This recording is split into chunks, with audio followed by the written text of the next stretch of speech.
শ্রী গুরু জয়, শ্রী গুরু জয়, শ্রী গুরু জয়। ভারতবর্ষকে ধর্মের ভূমি বলা হয়। শ্রাবণ মাসে সনাতনী ভারতবাসীগণ পরমেশ্বর শিবের বিশেষ উপাসনা করেন।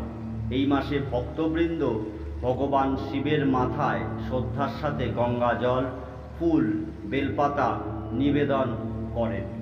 পুরাণ কাহিনী অনুযায়ী দেবতা ও অসুরগণ কর্তৃক শ্রাবণ মাসেই অমৃত প্রাপ্তির আশায় সমুদ্র মন্থন করা হয়। এই মন্থন কালে যে প্রবল বিষ উত্থিত হয়, সেই বিষ ভগবান শিব কণ্ঠে ধারণ করে নীলকণ্ঠ হন।